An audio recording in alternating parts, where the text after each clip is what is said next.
Hey, hey, hey, it's your girl Ashley Michelle. Welcome to the ladies' room. We are back for another Wednesday night show, and we got some great topics lined up.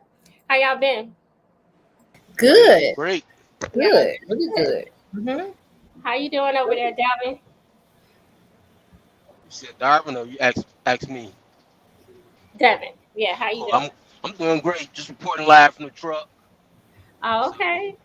Working, yeah, working. I feel yeah, you. I'm almost done. So it's all good. Oh, okay. That's what's up. Thank you for joining us. No problem. All right, y'all. Welcome to the ladies' room. For everybody who's out there watching, if this is your first time, we are the ladies' room. Even though we're called the ladies' room, men are more than welcome. We like to talk about everything: dating, love, marriage, kids, parenting, societal issues, all types of things right here in the ladies' room. All right, we got my girl Cannon Hill. We got Hey, we got Triple OG, What's up? What's up? I'm sorry. and What's we up? got Devin. Devin, who's like kind of like a guest, but he's becoming like a part of the channel now. And then Jovo and our girl Raven will join us a little later. All right, we're gonna get right into the show. Our first topic has to do. Hey Dorian, thanks for joining us. Make sure you share on your social media pages. All right. So the first topic has to do with, and I really wanted Jovo here for this one, but the first one has to do with the Amanda Seals interview. Did you guys? God. Let's do it. So honestly, I just want us to do a general response. Like I have a couple clips that I'm gonna play, but there's not one particular question. I just wanted to know what you all thought. I know one of the big takeaways from the interview was that she says that she has ADHD, or no, I'm sorry, she says she has autism. And she also talked a lot about how she's direct and how people perceive that as being mean or rude. So let me go ahead and play just a little small part of the interview. Reasons why you can see that is because when I recount a story, I want you to notice this when I recount stories. I very rarely include my feelings. It's never, I felt that this person did this. I thought that this person did this. It's like reading Game of Thrones. He's going to give you this, he's just giving you the sequence of events. You don't see the feelings of Catelyn Stark at the fucking Red Wedding until you watch the show, because in the writing, it is just a series of events. That is part of my autism. I speak in directs. I speak in linear spaces. I speak in literals. That's part of the reason why people don't like me neither, because I'm literal and I take things literally. So if you say to me, I'm gonna be there at 5, I'm like, why you ain't here at 5? They're like, well, I'm at 5-ish. Well, you should have said 5-ish because I was waiting for you at 5. So let me ask you this. How old were you when you got diagnosed, and did you always feel that you was different and you felt something was wrong? Well, what's today? Today is Thursday, the 18th. So 42 and however many days until I was just recently diagnosed. Okay. And this came out of this situation because so many Black women who are autistic said to me, I see you. You need to. And I've always thought, you can look at other interviews. I have mentioned before, like, I think I'm on the spectrum. All right, y'all. So what do y'all think? What do y'all think in general? I mean, I kick it off. I mean, I did actually watch the whole video. I mean, the whole interview. Wow, Um, kudos to you. well, in the beginning, I mean, it started off pretty rough. I mean, I was about to cut it off, but since I could listen in while I'm driving. That's what allowed me to listen to it. So at Yeah. first, I mean, I didn't really like her personality at first. You know what Hmm. I'm saying? I don't know. Maybe it was just how her and Shannon just kind of set the interview up. It just kind of seemed like they was clashing a lot in the beginning, and it seemed like she was using her education to kind of like, I don't know, downplay him or downplay people, right? You know what I'm saying? So, but as she talked more, I mean, like I said, the interview got better, and then by the end, I could actually begin to relate to some of the things and situations that she's been in because I felt like I've been in some of those same situations as well. Okay. All right. So do you think that well, I'll let everybody else respond and then I'll ask some questions. Go ahead. What do y'all think? What you think, Cannon? I'm so sick of Amanda Seals. I don't even know what to do. Like, my whole thing is this: you can have a whole bunch of things about your personality and all of this other stuff, but if everybody is getting the same impression from you, then you are the problem. Like, and you want to sit here and be so fixated about all the people who don't like you, and you just like, they like me, they don't like me for no reason. They have reasons. They have reasons. They could just, like you said, you speak very direct. Whatever you speak, they don't like it. People don't like it. Like, and they don't have to. Like, and they don't like me because of the, okay, well, like, why are you even discussing this? Like, that just goes to show why she unlikable. Like, I'm not finna sit there listening to somebody talk about how everybody hate them and don't like them, and then when she self-diagnosed herself with freaking autism, and how she's gonna try to backtrack and make an excuse for why she said it. Like, Amanda Seals is very smart. She's very intelligent. She has a background in like dance and acting, and I mean, she's very talented and very smart, but she's annoying, obviously. And so because she thinks she's smarter than everybody, she act like she's smarter than everybody else in the room, right? The way she even speaks to people, you could tell by the way she was even talking to Shannon. And then after the interview, when she was like, well, I didn't he was gonna discredit me anyway, so I didn't feel the need to have to explain to him about my autism or something. It's like, girl, you lied. You tried to talk around it when he said, when were you diagnosed? You're like, yeah, it's a diagnosis for it. He like, no, when were you diagnosed? Like, you gonna try to talk around it and you just gonna make it like, oh, I have autism. Okay, girl, you just made that up all on your own, but okay. Yeah. I agree. What you think, Triple OG? Man, she ain't got autism. She got narcissism. That's what she got. You know, you can tell she's a little bit stuck up. You know, she got them little degrees and stuff. Well, I'm not gonna say little degrees like it ain't nothing. She got the degrees and stuff like that, and she's proud of them. You can tell, but she uses that to like kind of said to like try to feel like she's the smartest person in the room. You know, she ain't taking accountability, and it's rare that we don't really talk about women taking accountability because you know it's a lot of subject matters that we talk about that don't really involve that. But this is one of the times that we gotta talk about this woman not taking accountability for you know the situations that she put herself in, and then blame because you know some of them situations could have been avoided, but because she thinks she's whoever she thinks she is, she thinks she can just indulge herself into places where people don't want her in, and then have these little slick things to say about these people. But you know, if someone don't like you, then they have a reason for why they don't like you, and you just have to accept that. You know what I'm saying? It's not always because you better than them or something, or they hating on you, or they jealous of you. Like, you can just literally not like a person because they just don't fit in with your agenda for that day, for that month, for that year, or for your life. You know what I'm saying? So she just has to understand that. You know, and she tried to talk about how people don't like her because she talks very literally and because of how she is. Okay, that's cool. Now accept that. You just told everybody why people don't like you. You know this for yourself. You're either going to change that and become likable, or stay your ass to yourself. Point blank, period. Yeah, I agree. I mean, anybody who makes everybody else the problem but themselves, and then continuously talk themselves up, constantly tooting their own horn, I'm a little suspect of. But I also just couldn't vibe with it because she's talking like she prides herself on being very vocal and direct, but she's talking for everybody else. Like, how are you telling what other people think? Right. You're just talking about your perception. She spent so much. I didn't watch the whole thing, but she spent a good part of the discussion talking about what she thinks other people think. And to me, she kept saying, I didn't say not one time about how I feel. You are talking about how you feel. You feel like these people don't like you because they intimidated by you. All this other stuff you just made up in your head. Like, everybody's not intimidated by you, boo-boo. No. And you can tell she doesn't have a lot of social skills. She probably smart. She probably has these degrees, but her social skills are lacking because she deflects. She's not she don't know how to read people. She's just deflecting her feelings off onto people. So it's like, oh, because he was gonna do that. How you know? Because that's what you would have done. You know, like Like, Yeah. how you just assuming what he's thinking in his head? You know, like listen to people first.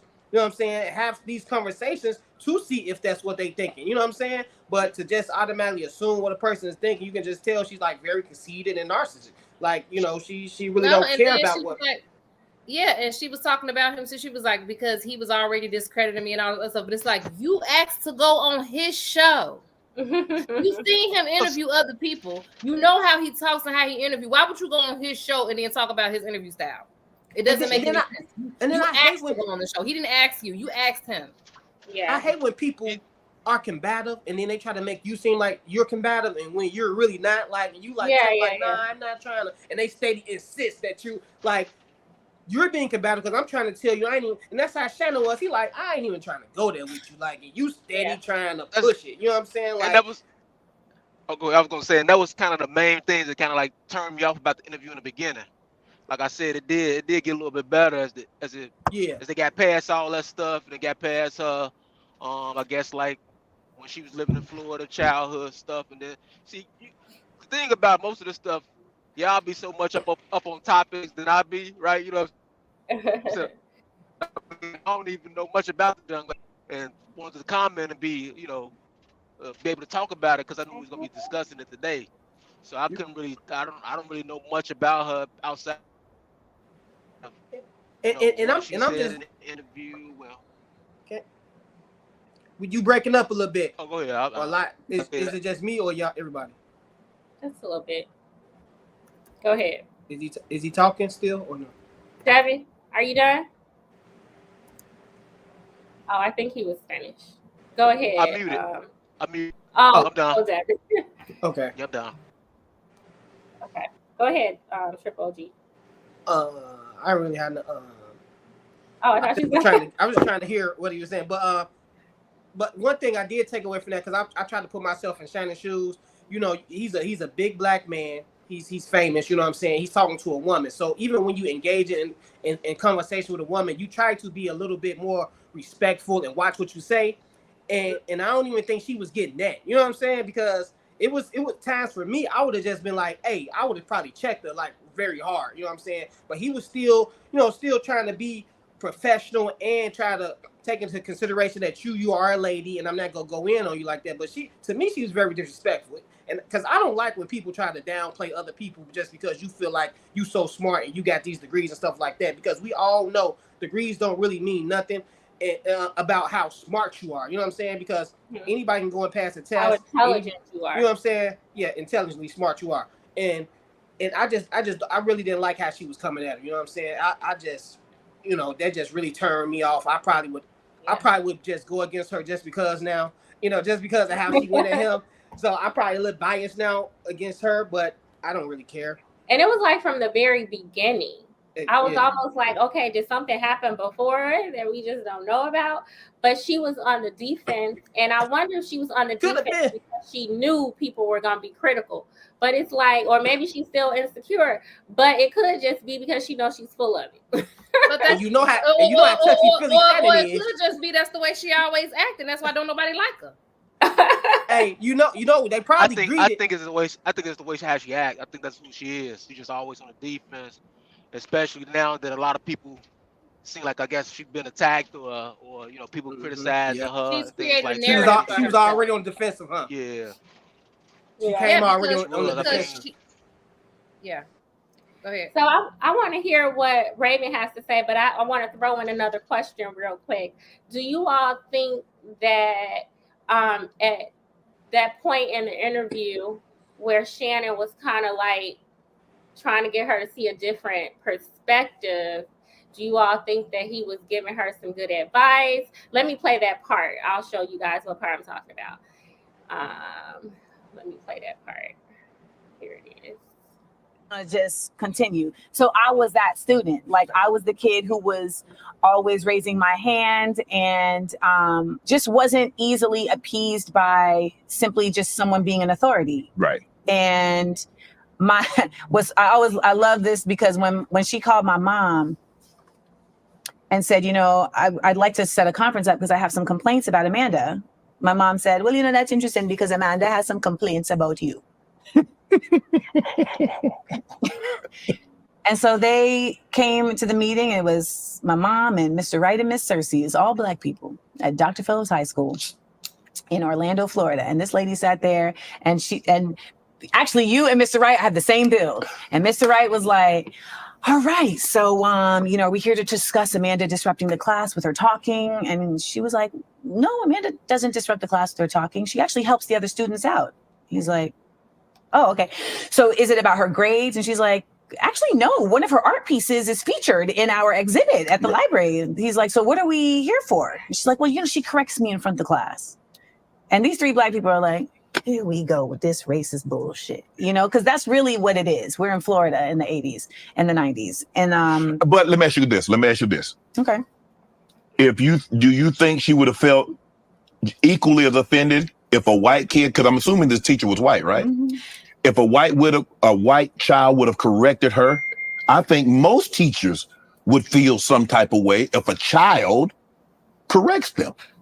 That's not for me to surmise. I'm just saying that my experience was this lady giving wrong information. Yeah. And I'm allowed to correct her. Now, this is the same lady who tried to accuse me of stealing. And when a white girl said, no, Amanda didn't steal it, I did. She was. All right, so there's more to the story. You can go and if you haven't heard it already, hear her side of it. But what do you all think about like what Shannon was saying? I didn't see anything wrong with what he was saying. I mean, he was just, again, trying to give a different perspective. And the thing is, when she gave more, like some people was taking like, oh, he's trying to discredit the racism. But it's like, she didn't give enough information for the story for it to just be automatically assumed that it was that. Then when she gave more, she's like, oh, she accused me of stealing. Then it's like, oh, okay, well, you have context for it, right? So I don't see anything wrong with him offering another perspective. Like people do that all the time. Like. And then I just like the point about just respecting an adult. Like you can address like she said, a lie that's told about you respectfully. But I don't know, I just get the sense that she and her mama went in there with attitudes. I mean, even the way she presented and told the story, even the way she presented it, you know, you can tell that they came already not trying to hear what anybody had to say, but what they wanted to hear, basically. What do you think, Dakota? I think you are spot on, Ash. I think that young lady is probably enabled by her mom. Yeah. And whenever she get in trouble, the mom will probably come in and be like, "Not my child." So it happens. It ain't the first to last or the only. But she reminded me of the Cat Williams interview. Like, come on now, give her the same grace. She's just up there drunk talking, telling lies. It's all right. It ain't no different than what Cat Williams did. It's all right. Everything he said. Okay. So yeah, he has some, even like maybe there were some issues with the teacher, right? But I don't know, I'm just not convinced that she was just no problem, even the way she was talking, she's like, she was always giving out wrong information. So, and I was the kind of child that, I'm not just gonna just be a certain way just because you're an authority. Oh, okay. And the thing is, everybody is a problem. And the thing is, you just have to know that. Like, if I go somewhere, half the people's going to like me and half the people's not. That's just how anybody. And you can be the nicest person in the fucking world. If you go places, people are not going to like you, and they go see you as a problem. And you just have to be like, okay, cool, and just know how to. And if you're so smart and so educated and got these degrees, you're supposed to know how to like code switch and talk to people and not get into these situations where you look like the bad person. Because even though it's a problem, you don't have to come out every situation looking like the bad person. You know what I'm saying? And that's how she's coming off. So it's obviously she doesn't know how to talk to people, or how she receives the information and gives it back to people is coming off wrong or disrespectful or however it is. But for some reason, she's having a bad time building relationships. But this is what we see, right? You see a lot of people who are very book smart, don't have any common sense, right? You know what I'm saying? I think that's one of her major flaws. I mean, I got a couple cousins kind of like that, right? You know what I'm saying? They very, very smart, right? But just because they're so smart, it's hard for them to really see other people, right? Like in that instances they were starting to argue. Well, she was starting to argue with him. Oh, you discredited me. You ain't trying to, you know. And he was actually say, hey, you know, he just asked a simple question. Do you think that, you know, if a child and a teacher, this type of relationship, you know, would it have been the same way with somebody else? Oh no, you trying to make me seem like I'm. And so I think that's like in the beginning, there was a lot of that going on between the two of them until I guess Shannon pretty much he was like, all right, well, I'm not finna sit here and argue with this young lady that I invited on my show. I'm gonna do the interview, and then it kind of really smoothed out, you know. But I think that's what it is with her. Like she's just so smart that everybody around her is dumb, right? That's how she thinks, and because she thinks that way, it's hard for her to really um be able to connect and really trying to say. But you see how she told a lie on herself. She said she doesn't really talk out of feelings, right? And when she talks literally. Then she said, "I felt like he was going." No, you do talk. Everybody does at some point. They talk out of feelings. So she said she don't talk out of feelings, but then she said, "I felt like he was going to come at me." You talking out of feelings? How you felt? You took your feelings and threw that onto him. So you talk out of feelings. You're not as literal as you think you are. You know what I'm saying? And that's probably the problem that she's having. She thinks she's one way and you're really not, because she needs the diagnosis of this autism that she got going on. She need to do some more diagnosis and learn how to, like, you know, understand herself a little bit better and understand how she comes off towards people. And she ain't really paying that attention because, as like I said, she's a narcissist, and the narcissist ain't really caring about how other people, what people think they saying. She don't really give a fuck. She just like, hey, this is what I said. This is how I feel. This is what it is. But she diagnosed herself with the autism. She said she not going to pay $10,000 to get diagnosed, even though it don't even cost $10,000 and she rich. So I don't know why. $10,000. Wow. Yeah, that's the part that I don't see where she even got it from. Did she go Jovo? Like, how did she decide she had autism? That's what you charging, Jovo? Let me hold some, Jovo. Look. Hey, Jovo. Back in the house. Hey, y'all. Hey, everybody. What's up? What's up? We got my girl back. We got Mrs. Jovo back. Oh, we need Miss Jovo to jump in here. We know she diagnose that. What you go diagnose with a Jovo? I'm always very weary of people who diagnose themselves anyway. That's just like the word. This is like those two words from like 2020 on up. Narcissism and gaslighting, especially narcissists, because you know people took that one basic definition and they just ran with it, you know.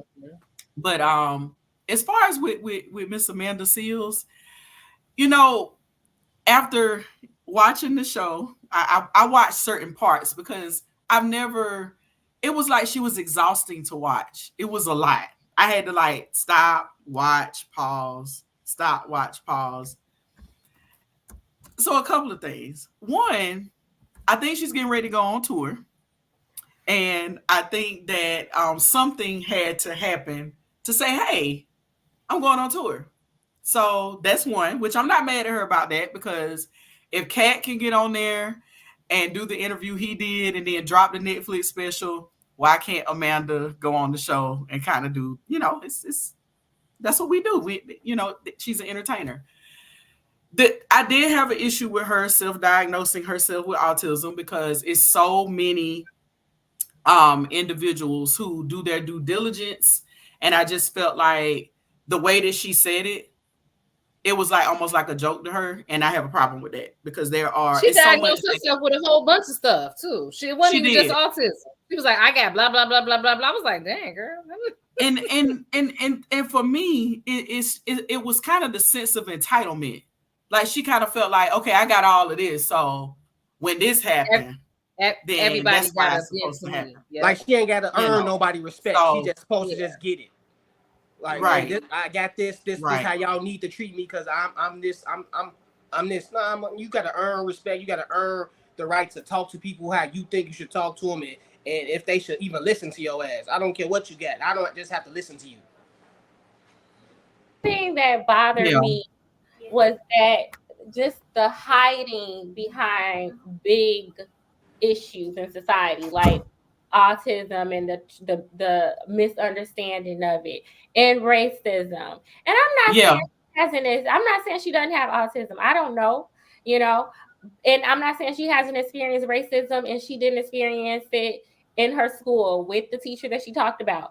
But given everything else that we have seen of her, it sounds like that's like it's like a let me put on this armor and wear this hat like, oh, I'm fighting for the right stuff when really you Mhm. have issues. And I can't stand that because I think, that's why we have like the anti-woke movement because of people like that. Like there are people who are just so extreme where everything becomes Mhm. an attack on your race or who you are. And it's just like you're it's almost like crying wolf. You know what I mean? It's like it's unfortunate for the people who actually are going through those things. Mm-hmm. Right. Yeah. Right. And it's too much. It's too many resources out here for you not to go get therapy and get a diagnosis. I'm sorry. Like it's kind of what I tell people all the time in my line of work. No one has to put up with your poor behavior just because you got X, Y, and Z. And then even if you don't have X, Y, and Z, no one has to put up with you. Like even when she started going in about her experience with Issa Rae and Insecure, it was almost like she was just like, okay, I did this, but then they didn't rescue me or they didn't save me or stand up for me. So therefore, it's more of their problem. It's not my problem. I've never seen someone do an interview where they literally took no accountability for any of their behavior. And that was a red flag for me because I was just like, something is really going on with her. And I can't call it autism. I can't, and I have to sit down with an individual for a while to diagnose someone. But Right. ma'am, you cannot just come on somebody's show and just say, I'm autistic and I do this X, Y, and Z, and this is why you guys should put up with it. And this is why this is your fault. Because I didn't get into the Grammy or the Oscar party or whatever she was talking about. And this is why Issa owes me and I don't owe her any. It was just so much. And I'm just like, she's not even talking about like even other entertainers come on the show and talk about areas of their life that they need to improve on, or Mm-hmm. or they talk about their quirks. It went from quirks to what's going on with you, girl. That's how I took it. It was just Yeah. like it's a lot. No, And she was the thing is every single situation that she brought up, she never everybody just didn't like her for no reason. It was just always no reason. Like it just yes, nothing happened. It was Right. no Right. reason. According Like to right, right, like and she never gave a reason, right? She was just like, well, she didn't like me, and this person didn't like me, and they didn't like me, and they just didn't like. It's like people obviously have a reason, and since you seem to be disinterested in what the reason is, you're right, you're going to continue to experience this with people because obviously the way that you're showing up is not the way you think you are. Yeah. Yeah. Y'all, right. we got a guest. I want to bring up Simon. Simon Hectic. Hello. How are you? Hi, how you doing? Doing Hello. well. Thank you for joining us. I saw you in the chat and you want to add to the discussion? Yeah, I mean, I appreciate you having myself up here. I'm an old dude. You get what I'm saying? That's See. how it goes down. But I'm from London. I ain't in your spaces like that, so it's kind of interesting to see, um, your experiences and stuff like that. So I just want to put that out from the outset. Okay. Does age matter? Yeah, to an extent. But if you actually find someone that you rock with, that there's no like interjection within like other people getting in your shit and stuff like that, and it's just like cool. Uh, age may not matter because know it's kind of odd because at the same time I find myself in a very strange place where it's just like I'm divorced, Mm-hmm. but um she's still in my life. Okay. Yeah. Simon, did you have anything like? Did you have any thoughts about the Amanda Seales interview? Sorry to cut you off. I don't know. Do you want me to speak about that? Yeah. Do you have any thoughts about that? Not really, because it's kind of mediocre. I thought we could have a conversation amongst ourselves.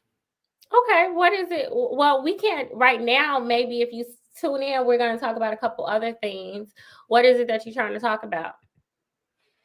The topic that was brought up. So, does age matter in terms of relationships? Oh, yeah. We're not there yet. That's actually the next question. Okay. So can you hold on and you can hang out backstage or you can watch and I'll drop the link again and you can join us when we talk about that one. Okay. Yeah, I mean, the thing is this is the second time you've done this because I came up earlier and you've done the same thing. No, I was kind of interested in understand why you want me to drop off all the time. no, I'm Um, this is the first time you've been on the show. Maybe you're confusing us. no, no, that's not the case. Like, Thank you. I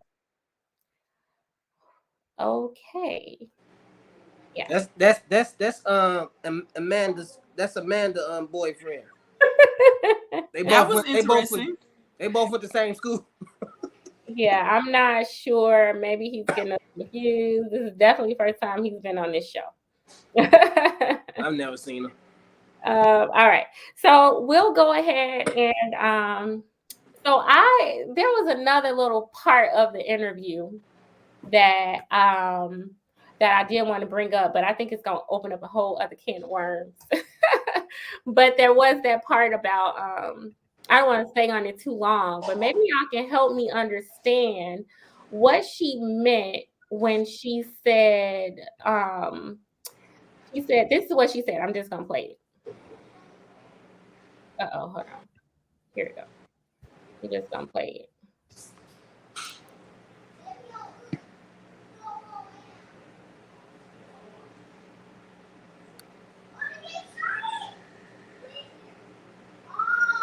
Brothers I have lifted up, I want a refund. I done paid probation fees because niggas can rap and I want them to be able to live in their talent and their truth. I done talked to a damn PO to vouch Bodie James and owe me money. If I hate black men, I want a refund. So I'm just a little confused by that comment. What does she mean if I hate black men? What does she mean by that? Is it because she do get a lot of criticism from black men about like her whole take on relationships? I've seen that before. Like I've seen it online. A couple of male viewers have like commented on some of her. Like she used to do shorts and she used to be on social media a lot, and then she kind of blew up. But then I'm trying to think whose podcast she was on when she was talking about relationships, and she kind of made some comments about black men that wasn't necessarily negative or positive. I guess her experience. I don't know. Like it is odd that she just basically, and then not her calling somebody out for their probation. I'm sorry, Amanda. Need you to do better. I was just embarrassed for her. Like, So don't nobody like her. Huh? So don't nobody like her, huh? No, I'm a big fan of hers. I like her book. I've watched a couple of her stand-ups. I'm a huge fan of Insecure. It's just that interview just threw me completely off. Mm-hmm. Like, how do you not, just like Candace said, every situation she brought up, it was somebody else's fault, or somebody else wasn't intelligent enough, or somebody was white and she was black, or it was just like it just went on and on and on and on. And I was ready for her to talk about her and what she was working on. And it was just like this tyrant tangent. It almost appeared scripted, but then I was like, nope, this her. Yeah, it was just sad because I'm like, girl, nobody told you to date the guy that was in jail. Nobody told you to do that. You did that. Right. Right. But anyway, that just goes to show you how she lacks you trying to get her fuck back. All right, y'all. Y'all ready to move on to the next topic? I don't know. I'm a little scared to move on to this next topic. Well, maybe we'll move on. Simon Maybe gonna our get you. friend Simon will come back. We're friendly people, Simon. Come on back. All right. So the next topic is He was about to get into it, wasn't he? He about to be like, man, he was about to. He was ready, boy. He probably somewhere hot, boy. That nigga mad right now. sorry, Simon. I don't know what's going on.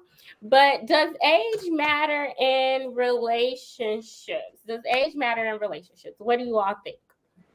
Yes, absolutely, every day of the week. I do. I think it does matter. Okay, Devin said it does matter. Let's just get a quick yes or no. Triple OG, what do you think? Yes. Okay, Jovo. Yes. Cannon. Yes. Cannon, what you think? Cannon, girl, where you at? Oh, we can't hear you. Okay, yes. All right. You want to elaborate? Who wants to elaborate first? Why don't you go ahead, decode this? Go ahead, elaborate. I believe it matters so much. And if you say it doesn't matter, it's because you have nefarious intentions. Okay. So, in what way does it matter? It matters a lot because of the context. Either, if you're older or younger, obviously the power dynamic is going to be what's in play. So, if you're older and you're taking care of somebody younger, you have that kind of control over them. Or if you're younger and you're preying on somebody older, you have that kind of control over them too. Because I be working near a senior citizen home, and them old ladies have young sugar babies, and them boys, they run their pockets. Poor old ladies. We need to wrangle them up. But I'm Okay. just kidding. That does not happen. I'm joking. But you got to be careful. Either way, you don't want to have any type of odd type of power dynamic in a relationship. Okay. So you think there's like a power dynamic. Okay. Yeah, absolutely. Now, by all means, if you're just trying to get your paper, who am I to stop you? Who is little old me to stop you? But if you're talking about like a real relationship, yes, it matters. Okay. But then would you say the same thing like about somebody trying to get anything else? Like sometimes a lot of women try to get the paper, a lot of men try to get sex. So would you say the same thing about men who are just in it for the sex? Oh, no. That's why I said, if you're trying to get some money or you're trying to get some status, who am I to stop you? But as far as like a lifelong partnership, you're talking about husband and wife, Mhm. the age gap relationship is a hell no. Okay. Okay. Thumbs down. Oh. But but by all means, like, the pussy is valuable. So, you're gonna do a little something, you're gonna do a little something. So, if that's what it's gonna be, transactional, have at it. But, something, substantial, I wouldn't suggest it. Okay. Okay. All right. What do you think? What do you think, Triple OG?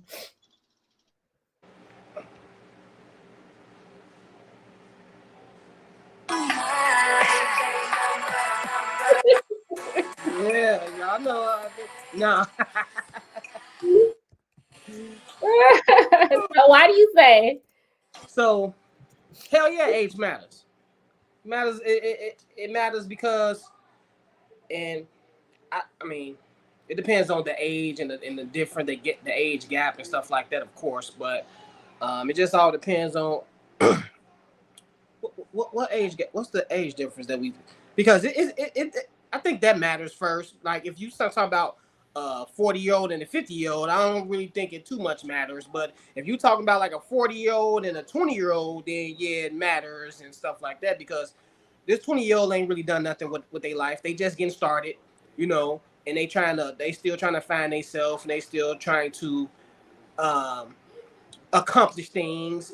And you can get with this 40-year-old that feels like this 20-year-old supposed to be where he's at or she's at, and they feel like they holding them back now, and the 20-year-old gonna feel like he's holding me back because I'm not. It just depends on what they at in their life. So it's a lot of different layers to that, But age definitely does matter. If we want to get down to the layers and talk about like to that, then we can get more in depth. But yeah, age definitely does matter. I can go all day with it because I'm experiencing it now with some loved ones that's going through it and a big ass age gap, and And so, but Okay. it definitely does matter on when it comes to sex, when it comes to the education, your achievements, your life goals. Age definitely does matter. Okay. All right. So we did welcome Simon Hector back. Simon. Salute, sisters. I Okay. appreciate all of you. You guys are beautiful, girl. Thank you. What do you All your, think? Go mm-hmm. ahead. I'm sorry. Go ahead. I just saying all your shapes and forms. Like you're beautiful. Thank you. Thank you. Thank you. I appreciate it. Mm-hmm. So what do you think? What do you think? Does age matter in relationships? Oh well, it depends on what you're trying to achieve, right? Okay. I can Elaborate. I can ask the same question to you, but at the same time, for me, Mm-hmm. not really. Okay. Um, I was married for 10 years, so and even over that, when I got divorced, the only person I felt like I could even interact with was my ex-wife, Okay. and I'm still there. Well, y'all had an age gap. No, it wasn't that. I tried to interact with other women. Hey, hey, Fatty. Thanks for joining us. I don't know if Women you who were still younger tuned or in, older. but I want to Un- say hey to Fatty real fast. Untouchables, What? untouchables. What does that mean? Oh, salute to Team Faye. That's what you gotta do. You gotta Oh, see what that means. Yeah, that's Team Fatty. He over here. Go ahead. Go ahead. I'm saying, if you actually know what that looks like, if you've actually been in a real relationship for a long time, a long period, then you're gonna understand that. Most people don't understand it. They're being like 2 month, 6 month relationships. They don't even know what they're damn talking about. And then they want to complain about it. Get with someone that actually understand what that looks like. Then Mm-hmm. you're not gonna be complaining. You know what I'm saying? It's not complicated. Okay. So What do you think? Go ahead, Jar. what you say now? It's just do slow. What who you talking So, to? so does age determine whether or not somebody can understand you? Like, was your wife close in age to you or no? That's a really good question. Um, I think she was in proximity, and this is only something I learned when I was growing up with her. You get what I'm saying? So she was like 6 years apart, Mm-hmm. and we used to talk about stuff like when she was in like college, where she hooked up with other dudes and all that shit. And I was kind of older than her, so she didn't really bite onto it immediately. Um, so it's a odd thing, like to her immediately, like in terms of like, yo, you got this older dude rocking up on you.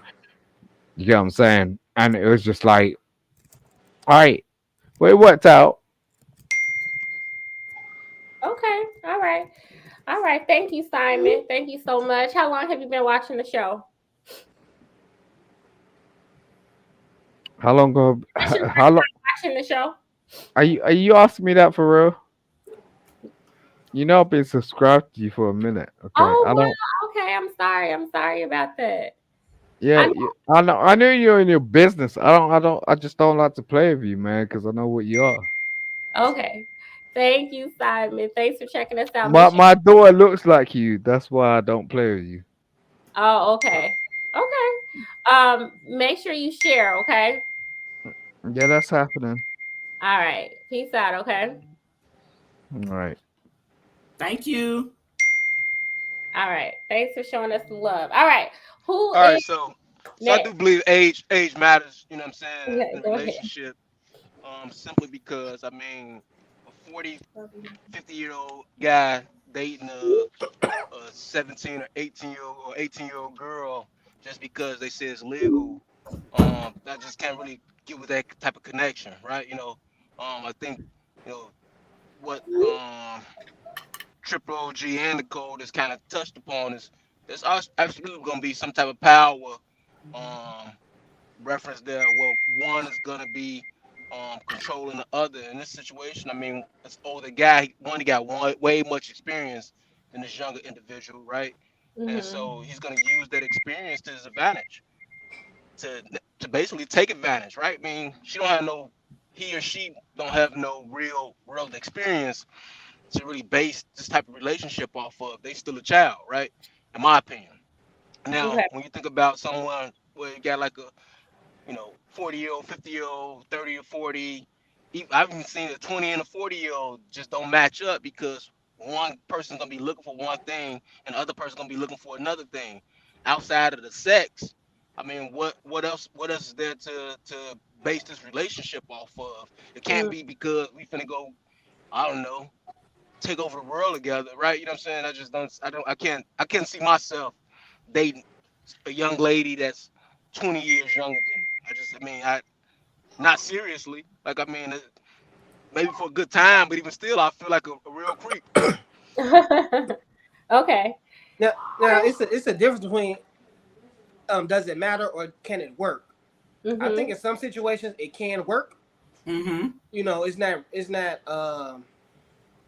it's rare, but I do know some situations where every 40-year-old person is not where they supposed to be at mentally in life, what I'm saying, financially or whatever the case may be, and they might be a little bit stunted at growth, and they might think like a 30-year-old or a 25-year-old, and their relationship might be cool. On the outside, somebody might look at them and be like, man, what could they possibly have in common, this and that. Mate, you don't know. They might have a lot in common because this 40-year-old probably ain't done some things that a lot of 40-year-olds have done, and this 25-year-old has probably done a lot of things that 40-year-olds have done because of their situation and their upbringing and stuff like that. So they probably a little bit more advanced. Now it's rare, but I've seen situations where it's happening. It seems like the couple is doing pretty good. We can never tell. No one's never all Where you in see on that at? somebody else. I got friends. Hey, and I Yeah. got family too. And you know the family. I'm not gonna speak on their situation, but we have of I have an uncle that's married to a come on. Yeah, but just okay. You're still talking about different ages though. I know I But am. that's fine. That's why I said it's different, it's layers. I mean, we can. I don't know what age groups we talking about, but I've seen it happening. So. Yeah. I always say that it all boils down to stages of development. Like just like any other creature, humans also have stages of development. And the fact that people try to act like that doesn't exist, like it just doesn't matter, like it does. I always just like to explain it like this. So you talk about like even you say like, oh, it's just a 5-year age difference, right? But how big of a difference in development is it between a 1-year-old and a 5-year-old? Mm-hmm. Right? Massive. Exactly. They only 4 years apart, right? Mhm. But their stages of development are drastic, right? So it's the same thing up to a certain point. And Right. and like I say, our brains don't even fully develop until we 25, right? Mm-hmm. So when you 30, 35, talking to an 18, 19-year-old, y'all in different stages of development. I don't care what kind of experiences they didn't have. I don't care if they traveled through. I don't care what they did. They still are in Mm-hmm. that stage of development of a 19-year-old. Like Mm-hmm. it's just what it is. Now, when you get to like a 40-year-old and a 50-year-old, that don't matter. You know what I'm saying? Like because like Right. you've kind of reached your, you are over that hump as far as develop. You're not really finna change very much more. You know what I'm saying? Once you get past that, right? Yeah. So it doesn't really matter as much. But when you get down to those gaps like that, as far as stages of development, it does matter, and it annoys the heck out of me. Mostly guys have these conversations and try to act like. I mean, my whole thing is just tell the truth. Right? Like just tell the truth. Like stop trying to act like you got all the like you 35 and you got all this stuff in common with an 18-year-old. No, you don't. You just want to be able to, like Raven said, have this power dynamic, right? Where if you really listen to them, a lot of times they'll be like, well, I just want a woman that I could mold, that that don't have all this baggage, that don't have all this other stuff. You trying to raise somebody, like raise your kids, like what is going on? And but like that's my whole thing. Like people try to act like, oh, she's just so yeah, she's 15, but she's just so advanced, and like they did Aaliyah. Look at how they did Aaliyah. They blackballed Aaliyah and not R. Kelly because she was being fast and because she knew better. It's just crazy. I just think our culture and society I don't know, it's wild. But yeah, it absolutely does matter. And I wish people would take it into account.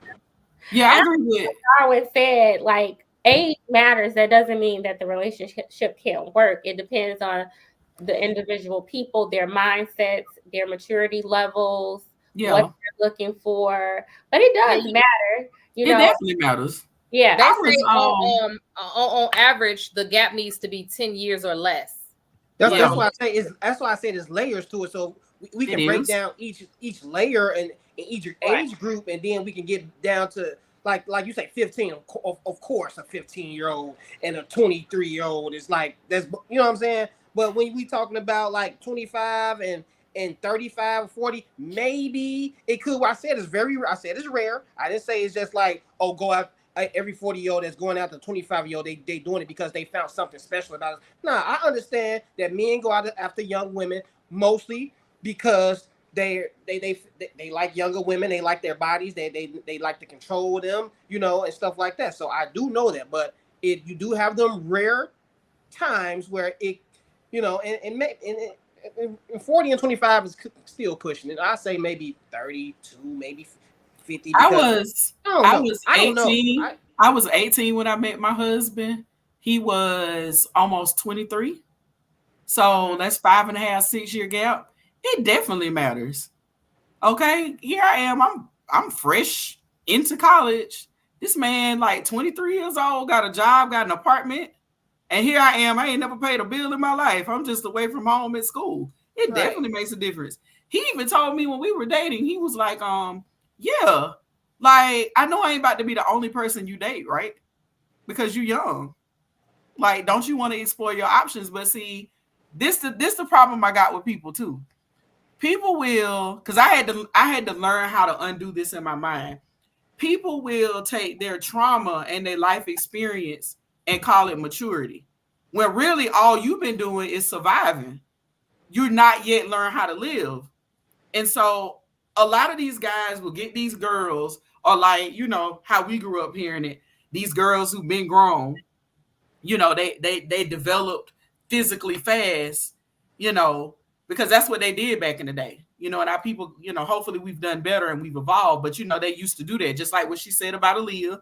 They did the same thing with what's the singing group? 702. Those girls were very young when they started out. We talking like 17, 18, and 19, and the record companies were like treating them like they were adults, when in fact, these were girls.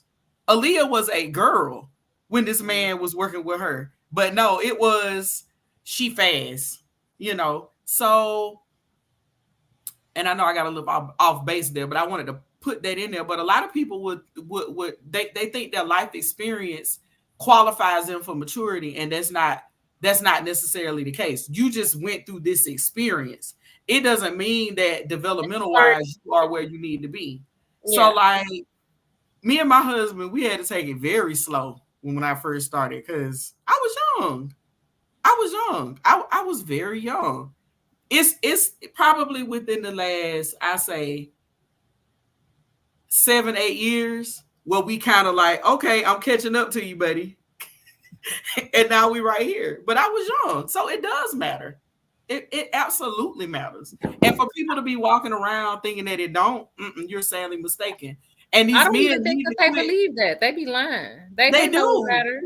That people say that's what why feels they purposely good. doing that, because they know it does matter. And I want to say to these men out here, who out here molding other adults, like other young adults, to be what you want them to be. Like, You know, check yourself. First of all, mold these gang members. Okay, y'all was trying to mold somebody for some pussy. Mold some gang members. Right. Go be a mentor. go help at the Boys and Girls Club. Like what is Did you want to be the boss of somebody so bad? Don't Go go help boss at the the kids down there. I was trying to boss some pussy. Right. No, I always wonder where the older person is in their life that they are even in a space where they can entertain somebody much younger than them. I'd be like, what do you like? Where are you in your life? Like, but that was my point. Like, it is a lot of older men because of how society is, because they upbringing, they're not where they at in their life. We see it all the time. We see it all the time. I know. That's why I was thinking about like when I was in high school and it was older guys that would talk to me, right? And of course I'm 15, 16. I don't think there's nothing wrong with it. You know what I'm saying? And they like 21, 22, 23. And I'm thinking back on it and I'm like, what was wrong with you to be talking to me? Yeah, but when I really think about what was wrong with them, they didn't have nothing going in their life. You see what I'm saying? Like you ain't got no job in the daytime. You ain't got nothing else better to do but to be at home somewhere, at somebody else's house, right? And you got your own place, but to be at home somewhere while I'm ditching school when you should be at work somewhere. But and that's, or at school, at college or something. You should be doing something with your life, but you're not. So the only thing you can do is try to be impressive to a child. And what I'm saying is, it's not that the older person has good intentions or bad intentions. It's just that older people can be in awe at a younger woman or younger man because of the things that they got, the things that they accomplished. Say you 40 years old, you ain't never been nowhere, never been to college, don't know nothing about that. The suburbs, don't know nothing about Australia, and you meet this young, vibrant woman that's beautiful, and wherever you meet her, and she's telling you, oh, she went to Australia, she's seen this, she's seen that. Yes, an older man can be in awe of this younger woman, and it ain't always about how she looks. It could be like her accomplishments, like, oh, I got this woman, look, because he can go around to his friends and brag about, my woman got this, my woman got that. I've seen a lot of heard men talk about these types of things. So I'm not saying it's good, like, stay away from those vampires. Well, this is don't do it, girls. They're trying to steal your youth. But this is the thing that I think Miss Jovo was alluding to. And again, I think people are confused about stages of development. Like Day is 6 years old, right? We could take Day all over the world and she could see a whole bunch of stuff.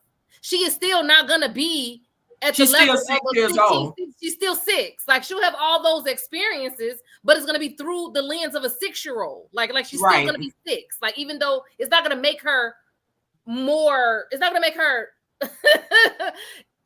it's not gonna give her that maturity that we're talking about. I think I think people don't understand. I didn't say that. I'm not saying but that. But what I'm saying is I think people conflate those things like they just think, like Ms. Jovo was saying, maturity is like the experience it's like also, like I say, you're going to have stages of development. So just because a 15, 16, 17, 8-year-old traveled the world, maybe they was an actor, maybe they still 15, 16, 17. Like they still doing it as a 15, 16, 17-year-old. So I could be super impressed by a 15, 16, 17-year-old, but you're still you're still a child. Like, you know what I mean? Like you're still a child. If we talking about development and this 30-year-old 40-year-old ain't done that, I don't know. I'm not too well versed on all that, but I feel like if they went there, if they went there, they will probably be seeing it at the lens of a 17-year-old too, because they ain't really done shit that 40-year-olds do. No, because they're 40. No, you're gonna see it through the lens of a 40-year-old because you're 40. Mentally, how many shifts you work and you couldn't go. You're mentally 40. I don't care if you ain't never went nowhere. You still 40. Mentally, you still developmentally 40. Unless you are developing your experiences add to your character. They add to how you deal with certain things in life. But when you look at the science and the biology behind it, science, if she mentioned, you all's daughter, Day is 6 years old. No matter where she's been in the world, no matter what's going on, she's gonna have concepts and perceptions of some of the most basic things in life as a 6-year-old would think about those things. I think is what Cannon is saying. So this is something people are not considering when they're dating people with these huge age gaps. They are literally just banking on experiences or banking on like mundane things when really, honestly, you need to really be looking at where they are developmental wise. Like somebody over 40 really even playing with the idea of dating someone, I would say younger than their mid-20s, that's a stretch, because just like she said before, the brain is not fully developed until that person is 25 years old. Okay. And key parts of the brain, the part that deals with emotional regulation that you need to have intact to be in a relationship, the part that deals with decision making that needs to be intact to make wise decisions, effective decisions, to interact with other people. So, you can have all the experiences in the world. I mean, look at kids who grow up in military homes. They probably traveled, seen different cultures, had different experiences. But at the end of the day, if this person's 12 and 13 years old, they're going to, when they go to school, they're going to interact and probably build some type of rapport or interaction with other 12 and 13-year-olds. Yeah, no, I get all that. I was just speaking to the point of when I was just. I hear what you're saying, though, Darwin, about needing somebody who has. How could an older man feel like he has something, a different experience, something interesting about a young person? So I was like, yeah, that's how it happens, because they not far in their life. Like you said, they ain't done nothing with their life. They ain't, like, if they coming up to high school and when they 21 to talk to 16, of course they ain't done shit with their life. So if they get a little bit older and they meet someone younger, that might be intriguing to them. You know what I'm saying? They're gonna try to ride off ruin their yeah. And look, and know what I'm saying? And know what I'm saying? Like, it's not an excuse. It's just, I'm just telling you, like, why they do it and how it comes about. Right. You're stealing your youth. Don't do it, girls. They're vampires. But what about on the flip side? Mm-hmm. The young 25-year-old woman that wants the 40-year-old man. What's the 40-year-old man? Like actually pursuing a 40-year-old man. Like, I say, don't know 25-year-old. No. First of all, I've never said that. Point out all her daddy. You was like, he still got great hair. I was like, some 25-year-olds find some 40-year-old man attractive. You are talking about. I swear to God. You are talking about the exceptions. I was talking about the rule. Is an exception you will find, so that's like, but for the most part, there's two different going on when that happens. If other people just don't pay attention to the society we live in. First of all, religion has a lot to do with it. We're constantly inundated. Babe, we was just talking about when we watched the movies and the leading man be old as hell, right? But don't younger women pursue older men because they financially stable? So if they can look up and find the older man that's got a nice body and that's kind of cute in the face, they feel like they winning. Let me finish. And younger women go and look for that, though. Let me finish. No, thank you for asking the next question. What I'm saying is that we're constantly inundated with the idea that these older men should be with these younger women. We're constantly bombarded with that. Like we're constantly told that. So it affects men and women, right? But that's why you do have a lot of women who, once they get older and their brain does develop, they look back and be like, oh, that was a mess. Because they didn't know, because they weren't developed enough to even understand what they were doing. So yeah, it can happen, but think about how many women regret those situations. Yeah, and the older man regretted too when he turned 80 and be like, why did I date that 20-year-old when I was 60? That shouldn't have done that. She shortened my life. I could have led to 100. And also, I'm always gonna put the onus on the older person. Like, I mean, I had crushes on teachers when I was in freaking high school. Does that mean they were supposed to reciprocate? No. And you talk. I go to the lowest. You always go to 15-year-olds and stuff like that. I'm not knocking anybody for liking what they like. A lot of times, younger women are thinking about just the financial gain. For me personally, even when I was younger, like, I was thinking about everything that came with that. Like your previous marriages, like how jaded are you because of these marriages, these divorces, your kids, your debt, like there's a lot that comes with that. And I don't knock anybody. If you want to date somebody older or younger, do what works for you. I would just say my advice would just be to understand what you're getting. Like, I've seen some women, like, they're happy, they just want a man to take care of them. And then, they live the rest of their lives like that, and they're mostly satisfied with that. But there are some women, most women, I think, get to an age, once they're past their 20s, they're into their 30s, they're in their 40s. They want more than just somebody who's spending money, buying them purses, taking them to fancy places. Eventually, you're going to see that the man that you have is not just for provision, financial provision. And so that's why I say just be careful. Like, you want somebody that's 15 plus years older, take that. I know a couple of people who are married, to somebody who's much older, but you also got to understand what comes with that. The whole other tribe, because this man already got kids. You got a man who might not want more kids. Like I had a friend. I just want to know where the accountability starts. What age does the woman take accountability for pursuing older men? Because it happens a lot, and I'm just trying to get an understanding that when you because she said 25 and 40, she put the onus on the 25-year-old. So if she's 30 and he's 50 and she pursues him, is it still like, oh, I don't think 30 and 50 makes that a lot. I want to see these a lot. 30 and 50 don't matter. Where are these a lot of 25-year-old women pursuing 40-year-old men? Right. That's what I said. Right now. A lot. Right now. Where are these a lot? Hey, y'all don't know. Y'all don't see it. Okay. Are you talking about these girls like you said, pursuing them for sex in exchange for finances? Is that what you're talking about? Or like I'm talking about the younger, I'm talking about these 25, 30-year-olds that like the men with the gray beards with nice it's a rare exception, but it might be one of 1,000. Next. Okay, but they ain't out there. Y'all say they ain't out there. They ain't out. Y'all know. Now I said a bunch of if it ain't a lot, it's got to be zero. How about this? Next time we go to a cigar bar, we go. Never. We gonna see how many prostitutes. We gonna do an experiment.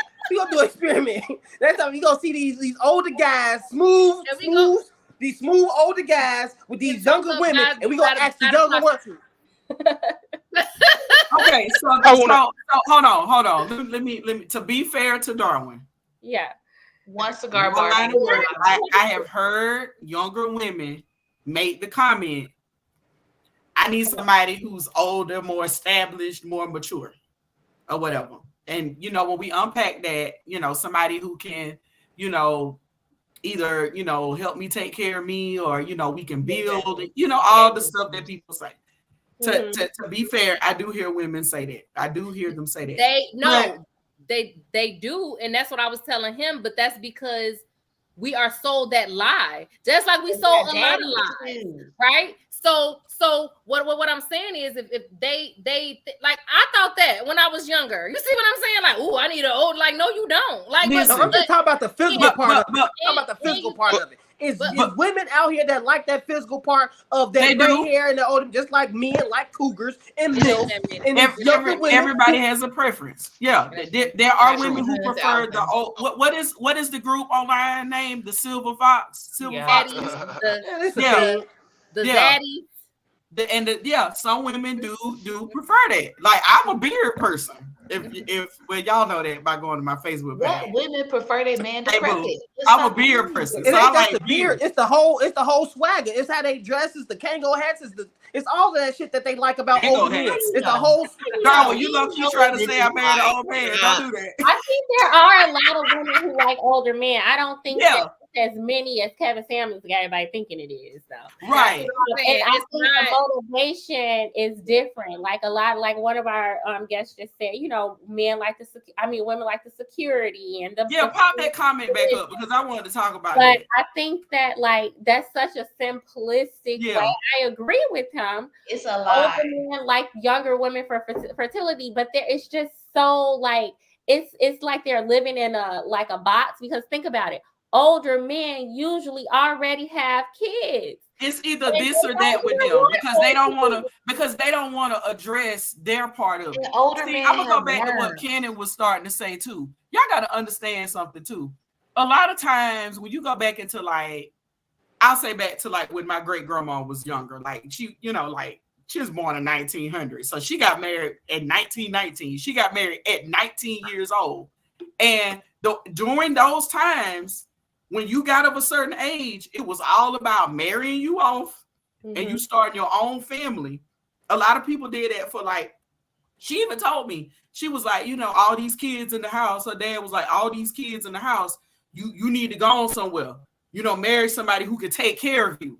That has been indoctrinated in so many different parts of the world. Like in China, like they were marrying at like what freaking 9 and 10 years old when when the empire was along and all of that stuff. So it's nothing new.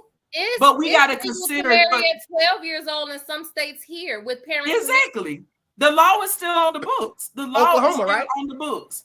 And then Candy mentioned that religion has a lot to do with it. It absolutely does, because a lot of them, this is what they've been taught since birth. Like, go out, find you somebody to take care of you, or find you somebody to have a whole bunch of kids with.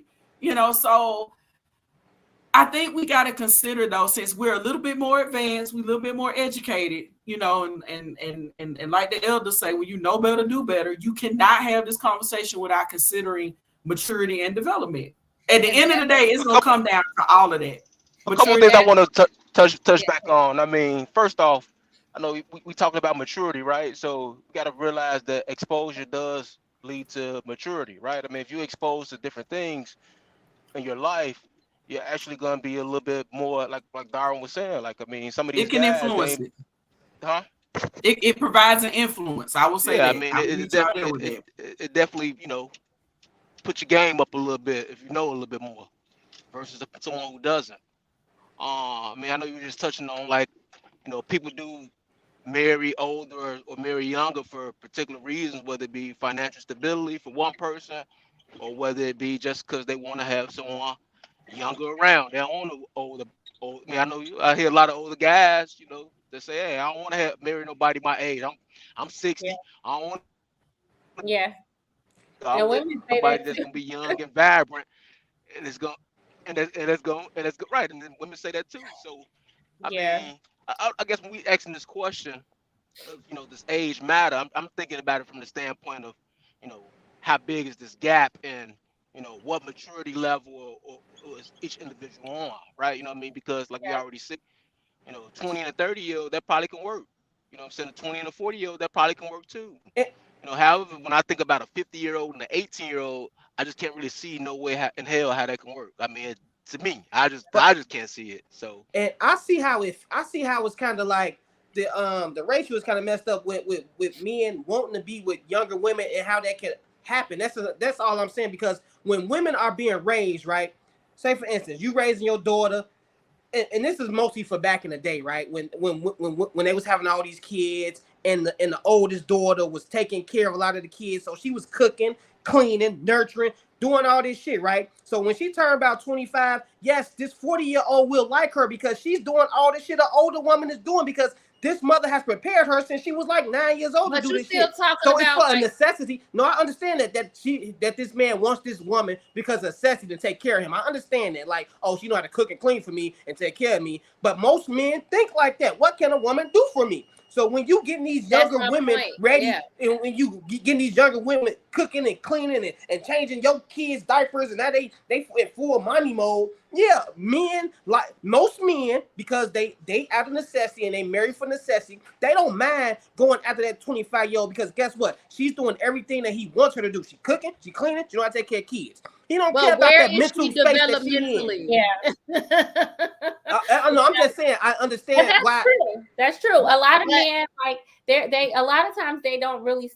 We talked about this before, but men are different from women. Like, we look at men like we want to like the man. We want to like things about him, not just because we also see him as a person. Him. Exactly. That's what I'm saying. They see us as an extension of themselves. Exactly. They don't see us as a tool. Like, we're here to serve, to do a utility. Yeah. Like, and so I agree with Darwin. Like, we're trying to force our thinking onto them when they're just thinking, can she have my babies? Can she cook? Can she clean? And she cute, and she still got her flat stomach. They like what they like. I'm not knocking them for liking what they like. I just think sometimes they're not very realistic about it, and it happens on both sides. Like, they're not realistic about what they're also bringing. I know my dad, when I was 22, he didn't want me with no 30, 35-year-old man. Maybe 30, maybe. But he did not want me with that, because a lot comes with that, But and then on the flip side too, like, I can't say, I mean, I don't have kids, but if I had a young son, 18 years old, I don't want to see him with no 32-year-old woman. Hell no. You know, I don't want it. So it's like, I just think that age does matter. It depends on the development, it depends on the maturity. It depends also on what people are looking for. Because like we said, if y'all out here just looking to have fun or whatever, then that's your business. But I said, regardless of what you do, be knowledgeable about what comes with what you do. Like, I just wanted to add, I was gonna say that when we were having a discussion about, like I said, what people say that they want, I'm just talking about the reality. And I'm saying in reality, girls could say, I want an older guy because it's gonna be XYZ. No, it's not. You're gonna get into that relationship and you're gonna be dealing with a lot of the same stuff that you deal with any other freaking guy, right? And then you're gonna have, like I say, the added issue where control. Where this person is, because it is going to be a power dynamic, because they are older than you, because they do have more life experience than you, because they are more developed than you. So you know they have more years of and they go look at that woman as a partner. They go look at her as a, like you say, a help. Like, this is what you kind of like a slave. Like, it's not it ain't equal, because men don't even look at women equal if they the same age. So you already know if she's much younger, he gonna be like, hey, shorty, shut up. What you know? You know what I'm saying? Like, I mean, that you're right. That's the reality of things. It's not gonna be I'm not saying it's gonna be a good outcome. But that's why I said that a lot of times, like I say, people will say things, but then in practice, they will see that it's not what they envisioned or what they have been told or the way they have been socialized. Like we are told a lot of stuff, and until we realize, we're like, oh, that ain't how that. That's not how that goes. Told a lot that women are more mature than men. We've been hearing that since we were very young. So a lot of girls think that, and then to your point about how a lot of women are always talking about, I want an older man because he's mature, he's this, he's that. Sometimes, not saying all the time, but sometimes I think it's like a cop out or like a failure to acknowledge that maybe they were choosing the wrong man, because like there are young men who are mature, you know what I mean? I mean, obviously they're not gonna be as mature as a 30-year-old. But I'm saying that they be dealing with the same stuff though. Yeah, I know. I agree. But what I'm saying is not the age; it's the qualities that you're looking for. Correct. You know, that's what I'm saying. Yeah. So it's not the age. Like when I hear women say that, I'm like, are you sure? Because my whole thing is let's look at well, just because I only saw an article about it earlier, but let's look at Shaquille O'Neal, right? He was cheating on his wife up a storm the whole time they was married, right? When he was young and all that stuff. And I was watching the thing where all of these women were saying about how he was just womanizing up to this day. And how old is he? So I'm just saying, like, what, like, people like, he has said it. He has told himself. Because if I'm with the younger guy, you have to deal with that with the older guy too. Like, stop just thinking that. Like, and then they older, you're gonna have this different experience. Like, they trying to get on her because she said she never really felt like she was in love with him, right? And I'm looking like that. I believe her. And a lot of women like, she lying. I'm like, I believe her because she knew about a lot of his side chicks. And let's just be honest, like, most of these dudes, these women get them because he's rich as hell. Like, like, come on, like, you're not gonna deal with certain shit unless as you benefit. And if she's benefiting financially, yeah, of course, I feel like she ain't got no reason to lie about that. Like, if she say she didn't love him or she didn't feel like she was never in love with him, I will believe that from her. You know what I'm saying? Like, look what she was doing. She ain't divorced him until she got her brand established. But she ain't leave him in that second or third year. She left him with all his contracts. He got all his contracts when all the kids was damn near grown, and that's when she was like, I'm out. You know what I'm saying? So I can believe her.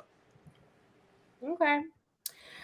All right, y'all. That was a good discussion. We're gonna go ahead and move on to our next one. For those of you who haven't done so already, like and subscribe, share our channel on your YouTube and Instagram pages, so we can get our numbers up. All right. So our next topic is what are transactional relationships and are they healthy? I was trying to find the video that I saw a little earlier this week where there was a young woman that was with her man, and she's like, my man can cheat on me. I will stay as long as he's providing 100%. And so basically there were mixed commentary about it, but a lot of the men were saying, well, that's not good, that's not healthy.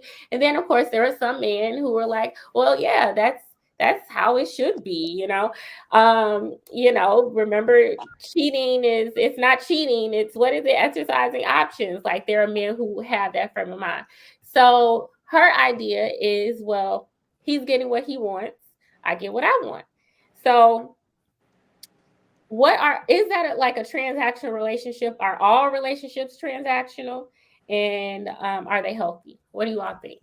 So transactional relationships are actually more business-like than anything else, where there's this level of reciprocity within this short period of time. So it's like, for instance, okay, you want me to come over every Sunday and cook you Sunday dinner and wear an apron and blah, blah, blah, blah. But for that, I want you to buy a couple of bags a month as well, and I want this at a certain time of the month. They put time frames. It's like a business. That's transactional relationships. The expectation of reciprocity, okay, where everybody is doing their part. And when somebody's not doing their part, it's quickly addressed. Like, what's up? Why you ain't doing your part? Like, what's going on?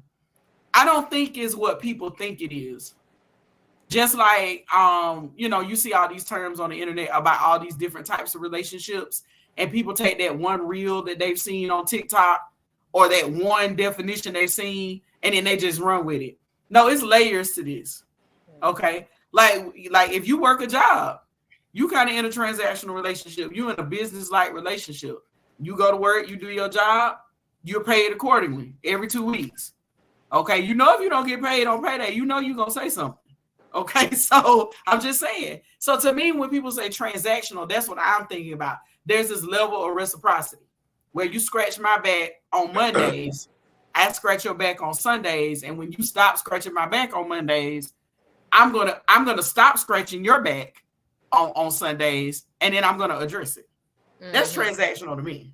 Yeah. So now if this young lady from this clip is saying that she in a transactional relationship and she said her man can cheat, if they agreed in the beginning that, hey, I sleep with you, you sleep with me, there are no outside sexual partners, and then he go off and do his thing, and then he starts to kind of dwindle from his part of the agreement, then you're not in a transactional relationship. You're in a regular toxic relationship like everybody else.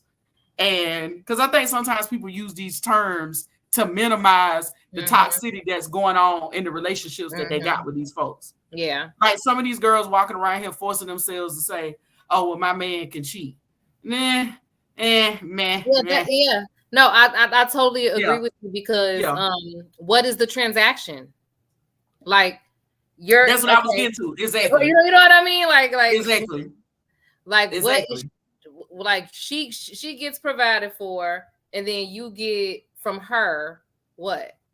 Right. Like, no, you're just cheating. Like you said, like exactly. Exactly. Like, no, boo, you're not in a transactional relationship.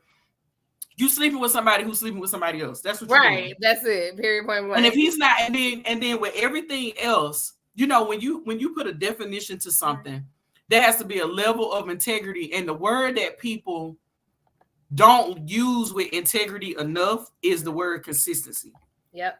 So transactional relationships are when that person is consistently playing their role. So these girls who might be sleeping with this guy, oh, well, me and him got an understanding, but you might not sleep with him every so often, or you might not cook this Sunday dinner or go out on this date with him. This might be sporadic. If it's not consistent, you can't call it transactional. Yeah. Exactly. Yeah. That's it's specifics to this. Like, it's quid pro quo. Exactly. All right. Exactly. Raven, what you got? You cannot keep calling my government name. Gosh. The coldest. What you got? The coldest? I think transactional relationships make the world go round. Every relationship is not a lovey-dovey Hallmark relationship. Let's be realistic here. Especially some of our people that are higher up and a little bit more, influential. Their relationships, I highly doubt, are loving relationships. I think they are very transactional. Um, but that's a different beast for different people. Everybody can't handle that. I personally would not mind an unlimited credit card, and maybe a blind eye to the pool boy. Who am I? Who am I? To stop someone's dream. If we can play, it's fine. I can play house. I don't mind that at all. But everybody's different, so everything ain't for everybody. But then let's go back to our last conversation, because this is where it gets me with some of my younger folks. I'm talking to my little sisters. When you're young, what you want and desire at 18 and 19 can quickly change after you turn 25, 26 years old. Mm-hmm. Okay, depending upon your experiences, depending upon, we talked about development. So they get into these situations. And, when you 18 and 19, you think all this quote unquote adult like stuff you get to do now on your own and do what you want to do. Oh, this going to last forever. But then as you grow and mature, have different experiences, exposed to different types of relationships, what happens? I think I want more. Mm-hmm. And then where they make the mistake is, I'm sure I don't. I promise you, I don't know nothing. I'm all right. Where they make the mistake is they try to make the other guy on the end of the transactional situation. They trying to make him come up to speed with where they are. And the reality of it is, just because you want something different don't mean that the person you sleeping with or dealing with wants something different. Maybe it's continuing to work for them or vice versa. That's what I said. Just let me have a pool boy. You know what I'm saying? We can play husband and wife. Just me and give me a car. Thank you. Oh my God. I'm keeping the family. No, for real, because I'm keeping the family together. The kids don't have to grow up out of a 2-parent household. Okay. I'm doing my part. I'm still cooking and cleaning. What's the issue here? Triple OG, what you think about it? Transactional relationships. So I think it's two kinds of transitional relationships. I think it's one for very wealthy people, and I think it's one for the people who's not as wealthy but still want to manage women the way they want to.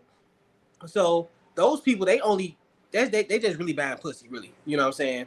The wealthy people, they really have a transactional relationship. They letting the women do whatever they want to do. They're not trying to control them. They're not trying to control their whereabouts. But like Joel said, when it's time for you to come do XYZ for me, then you come do XYZ for me, and I'm gonna cash you out.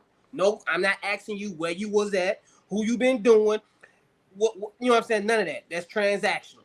Now these other dudes that's trying to act like they can have these transactional relationships because they buying a little bag, taking a chick on a little trip, and they just really just doing it for sex. You know what I'm saying? So it's two of them. You know what I'm saying? Because I've heard how men talk about these transactional relationships, and it really don't seem transactional to me. But I'll just let them have it. That's their thing. That's how they set their shit up, and that's how it is. I think it's very healthy if both parties agree to it, and that's what both parties want. And you know what I'm saying? Because there's no confusion about it. Nobody should be trying to flip out about what somebody else is doing. They got their boundaries, they got their expectations, and if they've been met, said everything is cool. And if they haven't been met, then they sit down and discuss it. Like, hey, that check didn't come in the mail. You know what I'm saying? Well, that happened. So I did my part. Now do your part. So I think that it's very healthy. A lot of in today's society, a lot of people will have a lot to say about it, and call these and try to bash these type of women that's doing it. But what's the difference between a man doing stuff for them with bad intentions? You know what I'm saying? So like I said, like if it's out in the open, it's very healthy. But men try to do this sneakily. So hey, what it is, and I just want to take a second and welcome Rush to the show. He has been on before. He haven't been in a while, long time. No see, Rush. Hey, what's Yo, going what up? What on? up? How Salute, you salute to doing? y'all, man. It's What's up, been a bro? while, man. Good to Yeah. see y'all. Welcome. Yeah. But before we move forward, I just want to point out that most relationships are based in reciprocity, what like Miss Jovo said, which basically means that both parties should be coming into the relationship with the same level of care and concern. That's really all that means, right? When you talk about a transactional relationship, that means it's literally quid pro quo. I do this expecting you to do that, and that's it, right? Like it's a transaction, and that could be anything, right? But so those are what that's the difference. So when we talk about other regular relationships, it's not like for instance, babe, it's not like if you don't wash the car, I'm not gonna wash the dishes because you didn't wash the car. You do you see what I'm saying? It would be like, oh, well, he didn't get to wash the car. Maybe he was tired, because it's reciprocal. So it's like we just both care about each other the same, right? So it's like, well, maybe I'll take the car to the car wash because he. But if it's transactional, it's like, no, that was your job. You didn't do it, so you don't get this, and that's how that works, right? So do you see I the know. difference?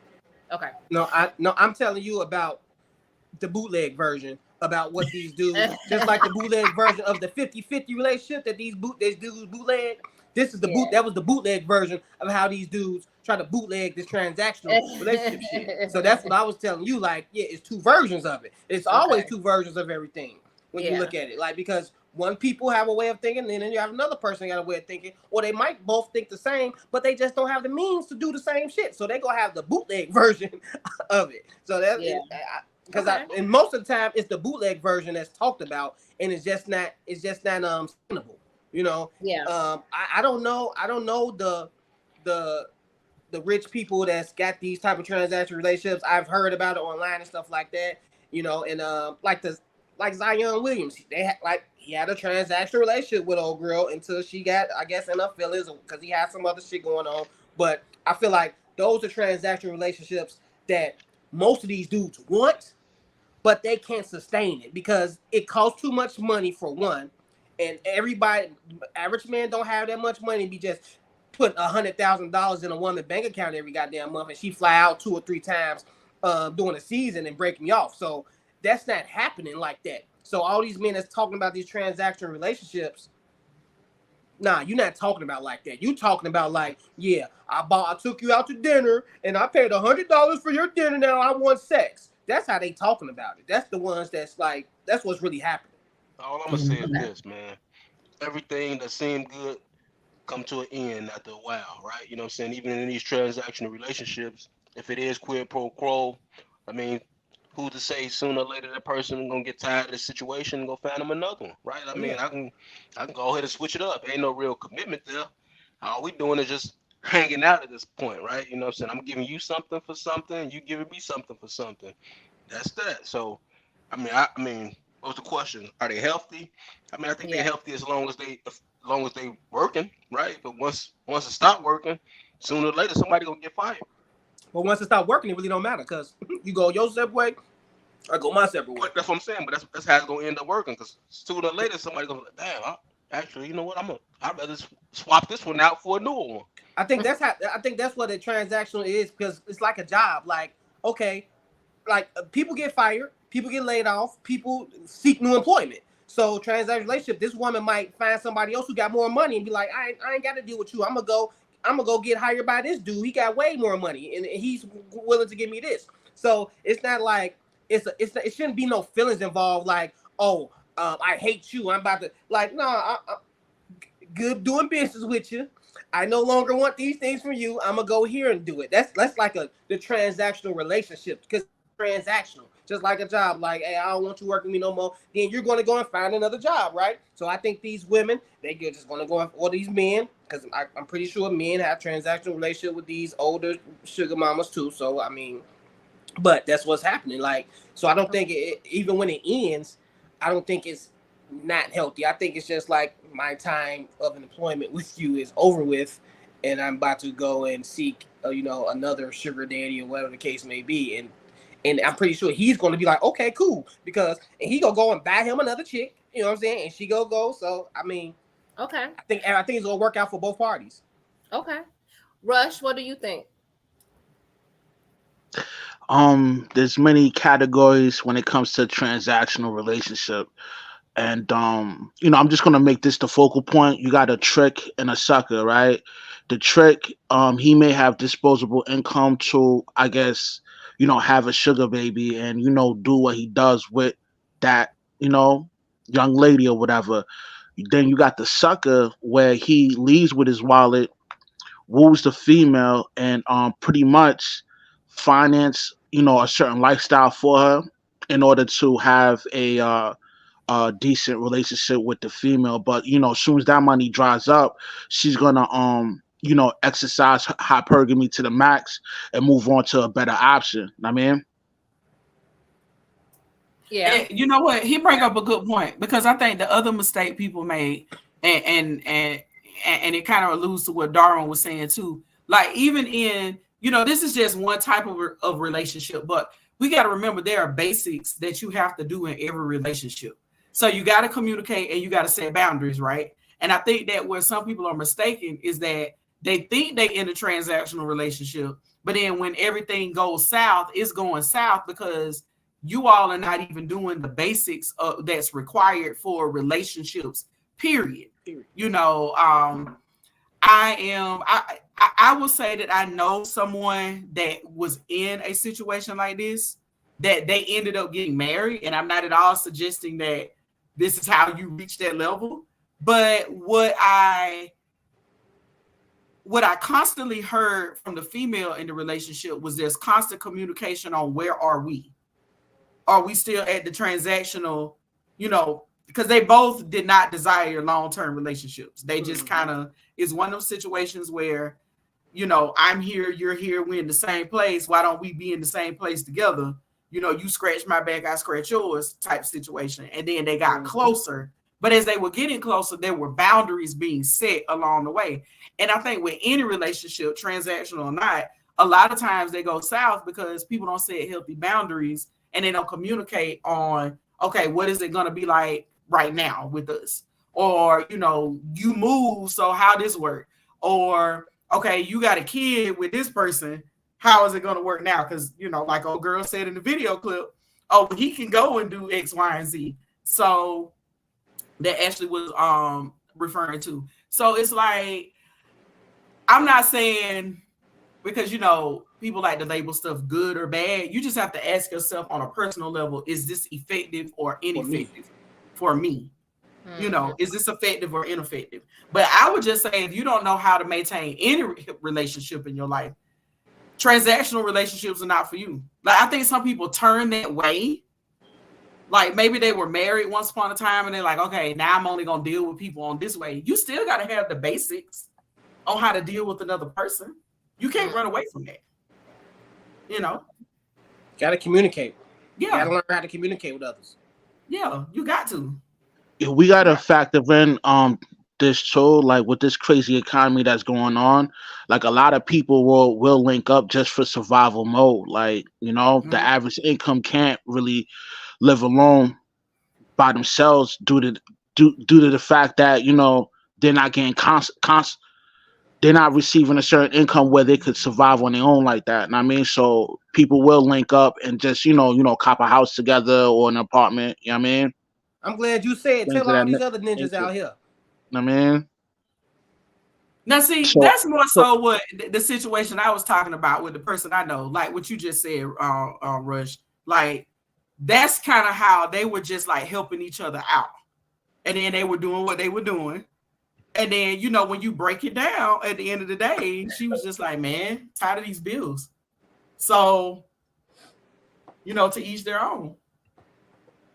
Yeah, so a lot of these relationships aren't like real, like it's through certain circumstances that they're going through that they will link up with a partner because it's just convenient. That individual may get a certain income where both of them have a mutual agreement to purchase something together where they could survive together. But it's just based on that, like that'll be the focal point of that relationship of surviving together.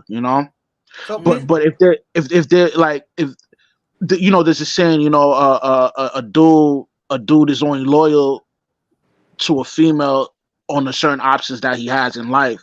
So if he hits the lotto, you know, the following month, you know, and you know that puts him in a different tax bracket and allows him to have access to different, you know, type of females. You know what I mean? So you know, we got to look at it like that too. You know what I mean?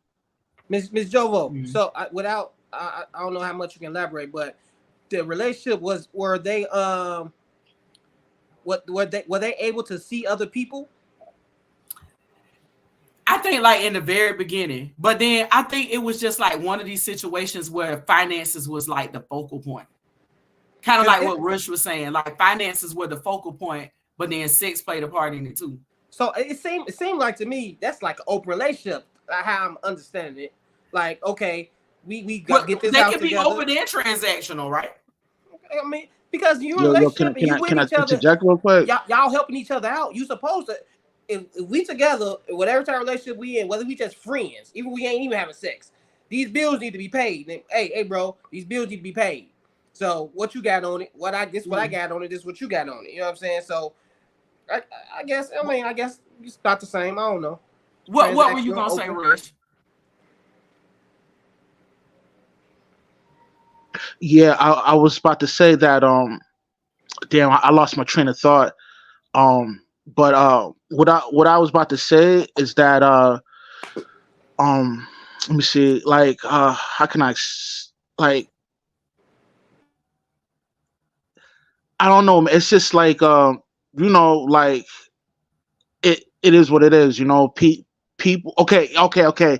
For example, right, like like two people link up just for the sake of survival mode, and they develop a relationship, and you know, and it transitions to a marriage. A lot of times people will use each other but still link up with somebody that they're physically attracted to. You know what I mean?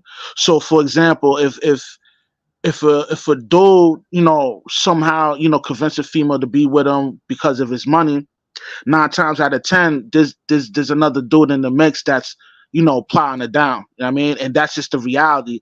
Just because they're not saying it's an open relationship, it's going to go Mhm. down either or. You know what I mean?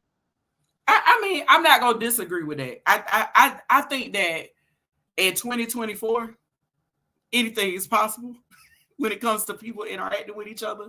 I'm not gonna disagree with that, especially if she may think he also has other options. You know what I'm saying? Like she might think he might have somebody out there that he might just be having sex with. Or maybe he's not quote unquote dating someone, but he's like hooking up with someone physically. You know, like I'm not gonna say it's not. I'm not gonna say that it's not possible because it very well could be possible. You know, um, do y'all think it's a difference between? And this is for everybody on the panel. Do y'all think it's a difference between how why women would enter a transactional relationship versus men? Do you think it's a difference? Yeah, a big difference. I'm sorry. Could Mm-hmm. you repeat that for me one more time, No, Michelle? yeah, I think the sound with that. I said, do you all think that there's a difference in terms of? Do you think women desire something different from what a man may desire in terms of entering into a transactional relationship? Oh yeah. What do y'all think women are looking for? The coldest and Cannon. What do you think women and Ashley, if she's back on? What do y'all think women are looking for out of transactional relationships? Do you think it's something specific as it relates to women, or do you think it's just not gender specific? I think women typically want money, like at least from what I have seen, they want money and just like resources. Typically, if they're looking for, and I missed a lot of the conversation, but from my understanding of a transactional relationship, usually they want a man to wine and dine them, give them an easier life. They call it the soft life now, where they don't have to work, they don't have to worry about their bills. That's typically what women are looking for, and I think a little bit of that they also want a little bit of, I guess, like the image that comes along with it, or the prestige that comes, the social status, I guess, that comes along with having a man that has a certain income. Okay. Okay. It's just my Nicole, thought. this or Cannon, do y'all think it's gender specific? Do you think women want certain things, or does it really matter? I don't think that men and women want different things. I think that different people want different things out of those transactional relationships, because I mean, you also have men